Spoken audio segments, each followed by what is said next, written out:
boys and girls, welcome back to another episode of The Park. When we last left off, we're never going on that thing again. That's for damn sure. Wait, Callum! Oh? Don't hide from me, Callum! Listen, here. No, this is... Where did you go? Oh, there's a page here. I thought working in the park for a summer would be a lot of fun, but the end of season here really drags. There aren't that many tourists around, so most of the staff spend their days standing around gossiping, and most of that gossip is about Chad. I mean, Steve. See, even I'm starting to call him Chad, and I went to school with the guy. It's that goddamn suit. In the beginning, it was a laugh. Steve, the local lush, as Chad, the chipmunk. Child family mascot at Atlantic Island Park. Lock up your daughters and all of that. But the more he wears that suit, the weirder Steve is getting. At first, it was little things like refusing to change out of the suit at work and taking it home with him every day. But then I saw him at Susie's diner. Susie's diner, still wearing it, and it wasn't even at work.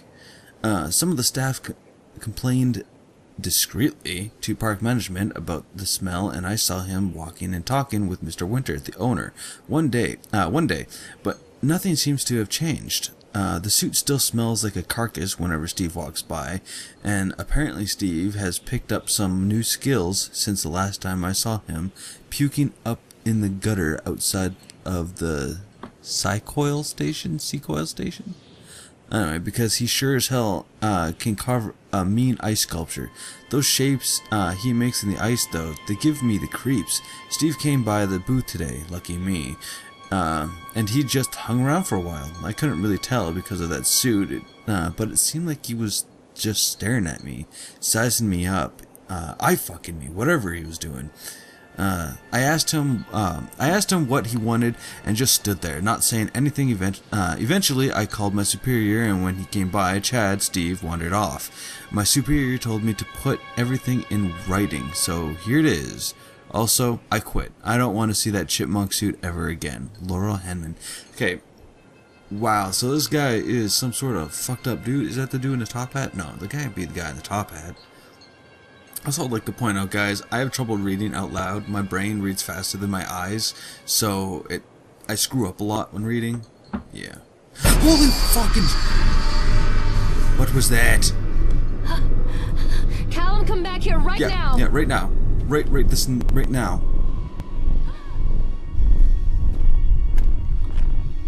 Mommy needs to see you, Callum. What is that thing? Like, what is that? What kind of park for kids has that as a thing? Callum? Callum? Hello? Hello? Anyone there? Mommy needs to see you, Callum. Jesus, that scared the shit out of me. Callum, stay where you are. I'm not playing anymore, Callum. Constant crashes and 80s music. I guess it floats someone's boat. Okay, guess we're going. Come out, sweetie. Let's go into the booth first. I'm waiting for those things to come alive and like, crash into me and try and kill me. Callum, where'd you go?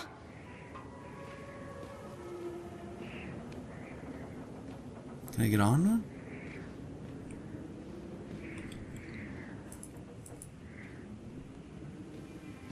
I want to get on one. Can I get on one? Come back, Callum.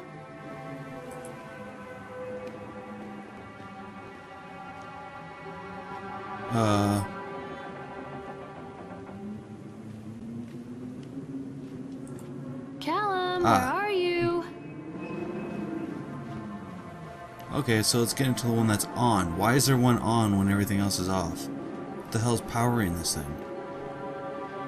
Examine accident report. Employee name Francis Dufresne. Dufresne? I don't know. 1978, 25th October. Laborers working on the crane. Richard Sampson. Writers Lawrence Creed, Michael Edgeworth. Brief description of the accident and incident during the transport of the bumper cars into the arena. Jesus. One of the straps attaching the load to the truck came untied, causing an... What does that sound? Cascade of the bumpers... Causing a cascade of bumper cars into Francis, who was standing directing the driver. Francis was crushed by the weight of the cars. Jesus, Francis was killed, yeah? Any employees see a doctor? Yes. If yes, does the employer notify workers' compensation form? Yes.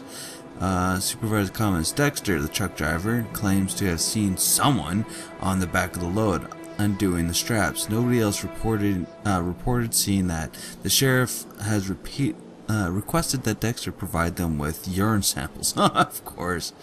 Double checking the straps after transit should be mandatory, and drug screenings for all drivers who could have been prevented sex. Yeah. Have the unsafe conditions been corrected? No. Well, shit. Oh, what? I can't move. I can't move. I can't. Hey. Hey. Hey.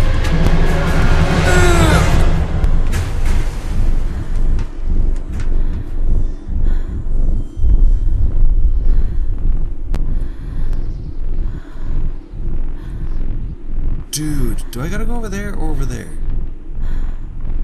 I kinda wanna go over here first. Okay, lady, you need to gear down so we can run. Okay. Deep breaths. In through your mouth, out through your nose. Or is it in through your nose, out through your mouth? It's something like that. Don't be afraid. Page. Dissuade them. They have sent an inspector to investigate the accidents at the park.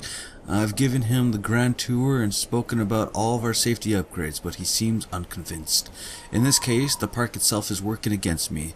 This dour man has become more and more intractable. What? Intraceable?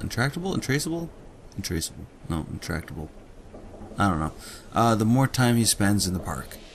I've offered to pay for his stay in the Overlook Hotel to get him out of here. It seems to have made him even more paranoid. I don't think this man is going to allow my park to stay open. This is a disaster for my ultimate goals. Stay where you are.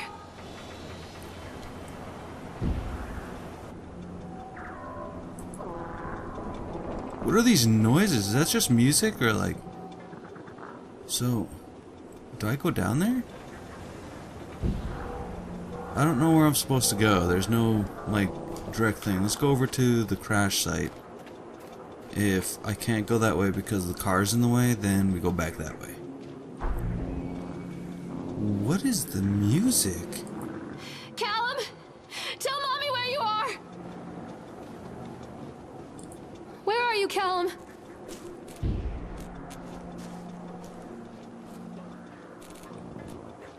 Ferris wheel. It's a matter of public record that I am a failure as a mother. Holy. Once, when Callum was very small, I left him asleep in the car while I ran an errand. Don't even remember what it was. When I came back, the sheriff was standing next to the car, watching my boy through the window. I didn't like what I saw in his eyes. Judgment. He wrote me the ticket without saying a word. Just the scratch of his pen on the notepad. When he gave it to me, our eyes met. I know what you're going through. My daughter, Helen, she just gets some help. Help was a bolt of lightning. Help was 1,000 volts surging through my veins. Help is agony. I'd rather die. I wanted to scream. I'd rather you pulled your gun and shot me. But instead my mouth said, yes, Sheriff. Yeah, the more I think about this, the more I think this is all in Mommy her fucking is coming, head. Callum. Like, repage, we'll read that in a second. The reason I think that is because, well, look at what happened when we first came into this place. The first time we came into this place, everything was all happy. She was having some weird episode with Buddy on the other side of the glass there. And suddenly we're up on the escalators, everything looks like it's nighttime and decrepit and used and old, and yet things are still working. This tells me it's mostly in her head, and I think she killed her son. Continually delayed by the incompetence of the builders, the problem is that they are locals, and so they believe a lot of the rumors about that old man Henderson used to but what old man Henderson used to do here. They grew up on those tales. Every time a bolt comes loose or a wrench goes missing, those fools are crossing themselves against the black magic. Of course, that is why I chose this site over all the other potentials. Solomon Island is a nexus for dark energies, and the thought of all that power just dissipating beneath the earth here, it makes my skin crawl. I called for a few favors back in Brooklyn and got someone at the local academy to see if they had any interesting books about the local history. Turns out they do, and it turns out that old man Henderson has some pretty strong connections to the Brooklyn crowd. Perhaps something he wrote will help me find the piece of the plans that I am missing. So, old man Henderson, is that Mr. Top Hat? See, how do I know where I'm going?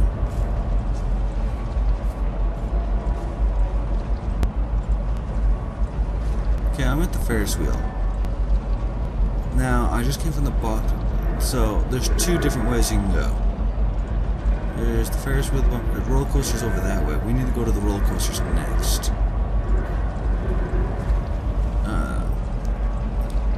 Yeah, I think we have to. I don't think we can go through the bumper car area. I think there might be a blockage, maybe? I don't know. Unless there's a blockage here. I don't know which way leads where. Like, this route leads back to the Octotron, but I don't know. It's confusing how they got this going.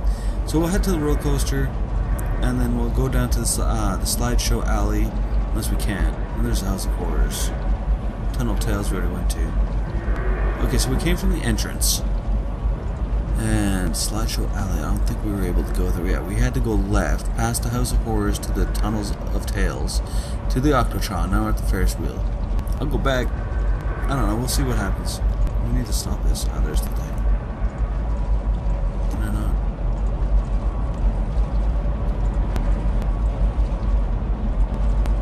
Why does that look like you can go in there? Callum, where did you go? Decrease speed. Looks like we're going on a Ferris wheel.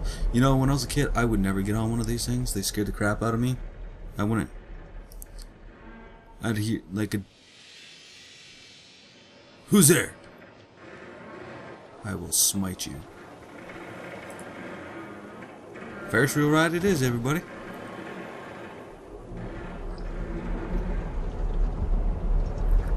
Well...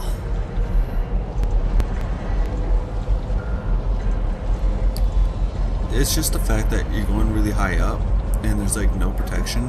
What if you were to fall out of that? You're screwed. And not to mention they go so high up. I don't like them. Not even today. I'll go on them today. I don't like them. Yeah, I'll go on the zipper, which seems even more unsafe. People come into your life for a reason. Dad used to say that before Mom ran off. After that, he mostly just drank. Things were different for Don and I. When we met, I was sweeping the floor at Susie's diner. He came in with some workers, but he didn't try to flirt or cop a feel like the others. He just ordered a coffee and sat there, watching me. When my shift was over, he offered to walk me home. I don't know how to describe that walk. We talked and laughed and eventually kissed. It felt like love. It felt like a fairy tale. I can't tell you if Callum was made that night or one of the ones that followed, but I think it has to be that night. That one perfect night. Dawn and I moved in together, but then, well, he died. According to the supervisor, his safety harness failed when he was working on the top of the Ferris wheel. Dawn was there one moment, and then gone. Sometimes people leave your life for no reason. I was 3 months pregnant with Callum. Fairy tale fucking over. Yeah, I think she killed Callum. I honestly think so. I thought something creepy was gonna happen. It's a ride, right? I'm watching still. It's probably gonna be on this side. He's gonna be in the booth, isn't he? Oh, hi. Oh. Okay, well, I guess nothing creepy about that. Alright. Okay, so this way right here leads back to... Callum? Callum! See, now I don't even know where to go. Like, there's no over here or any of that crap. Okay, so this way leads back to the thing. Callum, where did you go? Yeah. Alright, so let's go back this way. We'll go over to the bumper cars. I think we gotta go to the slideshow spot area. And then the roller coaster. Roller coaster first. Because we were just at the bumper cars and that's where the crash happened. Where are you? Callum! I don't think we can go this way. Yeah, I think we have to go back the other way. Stay where you are! There's a Ferris wheel here.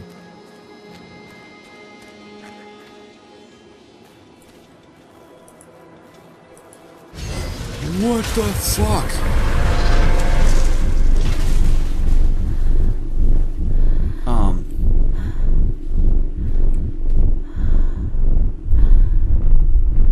Where's your Ferris wheel?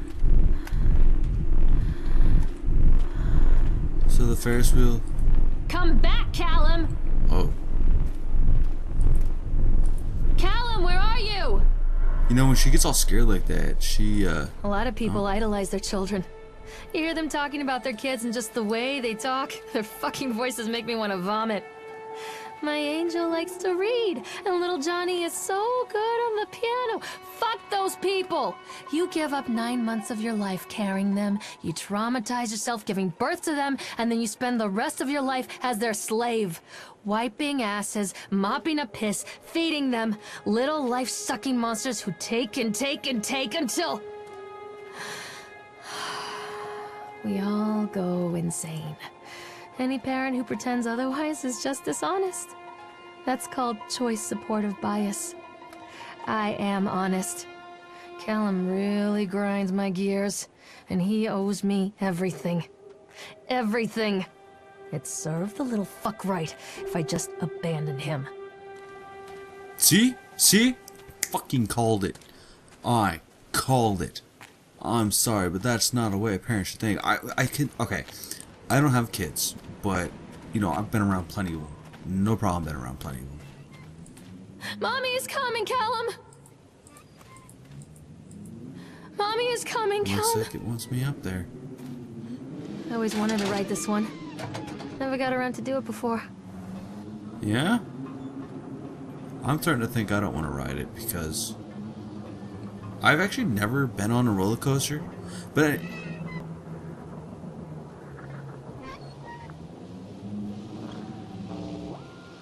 this is some of the weirdest sounds.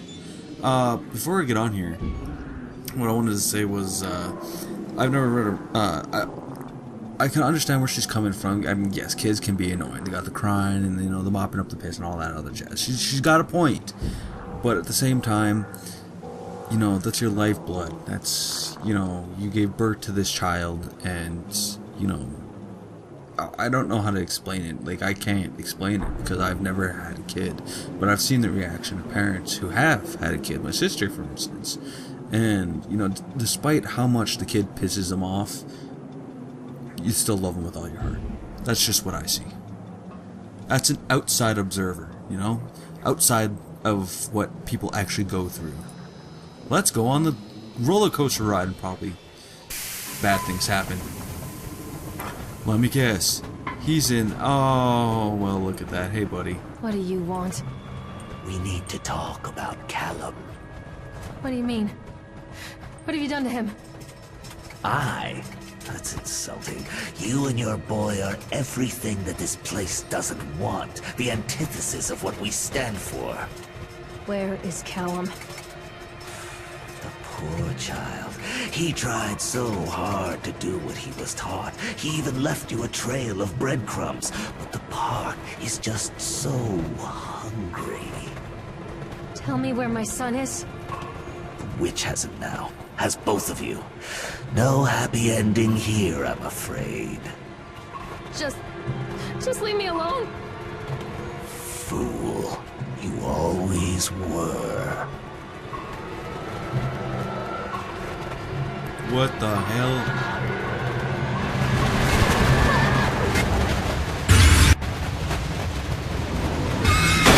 Whoa.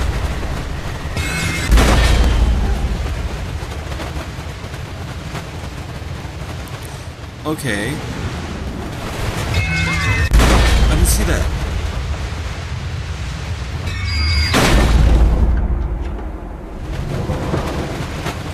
Oh, wrong way again. More doors.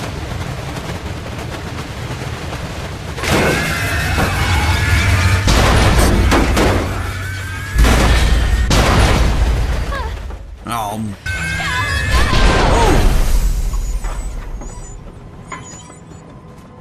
Okay.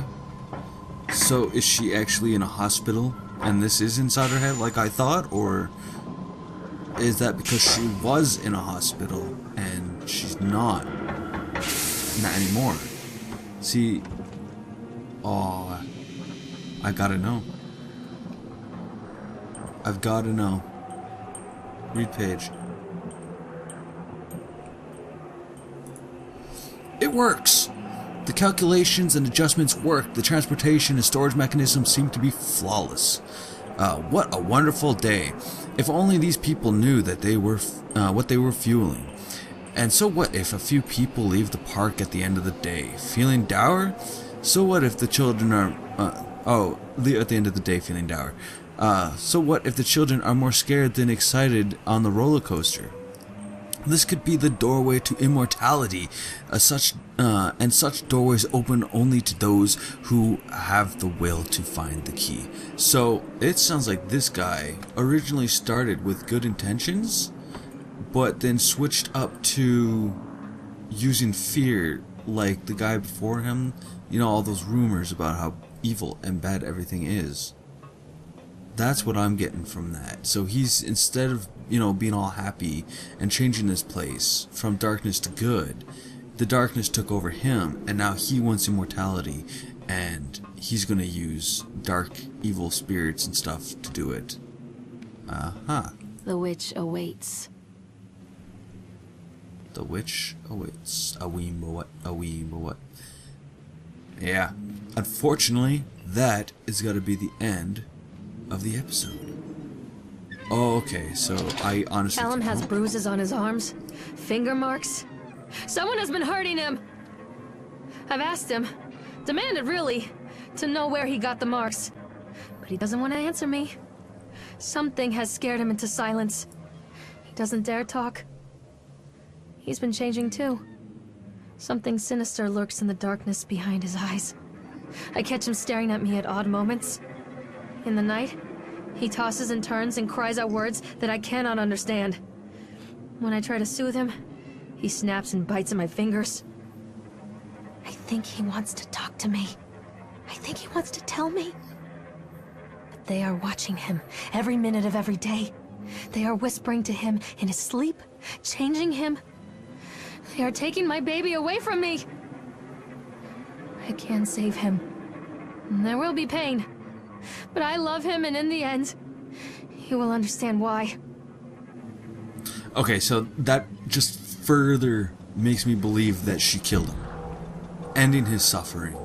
There will be pain? Well, yeah. Okay, I'm gonna stop this here. This is getting good. Scary. Not as scary as I thought it would be, as Blue War made it out to be, but, yeah, this is freaking amazing. Anyway, I hope you guys enjoyed it. If you did, leave a like, because it really helps me out. And I will see you guys in the next episode. Peace out.